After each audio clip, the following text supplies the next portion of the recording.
ఇక డీటెయిల్స్ చూస్తే సంగారెడ్డి జిల్లా సదాశివపేట పట్టణంలో 8వ వార్డులో కాంగ్రెస్ అభ్యర్థి రేణుకా శ్రీనివాస్ గౌడ్ ఇంటింటి ప్రచారం నిర్వహిస్తున్నారు. 8వ వార్డు నుంచి అధిక మెజార్టీతో గెలిపిస్తే ఏ సమస్యలున్నా అన్ని పరిష్కరిస్తానని అన్నారు. ఇంతకు ముందు మా నాన్న మున్సిపల్ చైర్మన్ గా చేశారని, అలాగే ప్రజాసేవ చేసుకోవడానికి 8 వార్డు నుంచి ఇప్పుడు నేను బరిలో ఉన్నానని అన్నారు.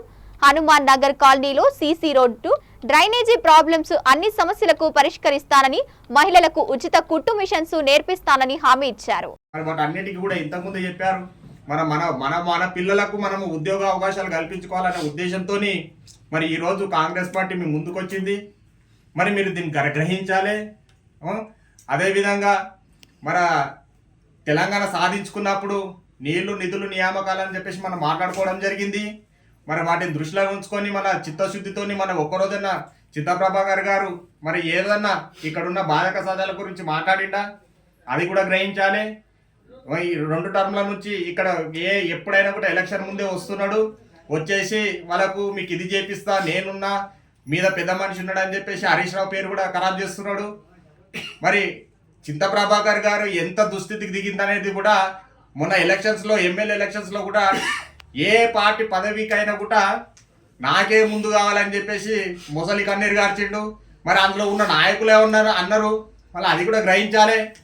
మరి ఎవరో కాదు ఎమ్మెల్యే అభ్యర్థికి నిలబడడానికి మన పట్నం మాణికన్న గారు, మరి నాకు కూడా అవకాశం కల్పించండి అని 8వ వార్డు కౌన్సిలర్గా కాంగ్రెస్ పార్టీ తరఫున సిహెచ్ రేణుకా శ్రీనివాస్ గౌడ్ బరిలో నిలబడ్డాడు.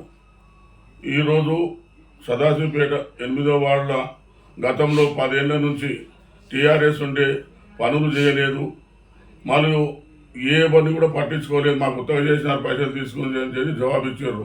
5 సంవత్సరాలకు ఒకసారి కొత్తని చేస్తున్నారు, కొత్త మొక్కలను చేస్తున్నారు. పబ్లిక్ నానా అవస్థలు పడుతున్నారు. మేము ఎవరి గారిగా అతను చేసిన సేవలు ఈరోజు ప్రతి గుండెల్లోనూ అన్ని కులస్తుల మధ్య మనసులో ఉన్నాడు. అతని కుమారుడైన నేను సిఎస్ శ్రీనివాస్ గౌడ్ గారికి నీలాంటి నాయకుడు మా ప్రజల సేవ చేయడానికి ముందుకు రావాలని అందరూ ఆశీస్సులు ఇచ్చారు నాకు. సరే, ఈ యొక్క చివరి దశలో ఉన్నాం, మేము పెద్ద మనుషులం అయినాం. ప్రజాసేవ నాయన రూపాయి చేస్తే నేను ఆటనన చేయాలనే ఉద్దేశంతో బరిలో దిగాను. ఈరోజు నేను నిస్వార్థంగా సేవ చేయడానికి ప్రజల ముందుకు వచ్చాను. ప్రజల వార్డులో ఏ సమస్యలున్నా 24 గంటలు అందుబాటులో ఉంటాను. మన ప్రభుత్వము మొన్ననే జగన్ రెడ్డి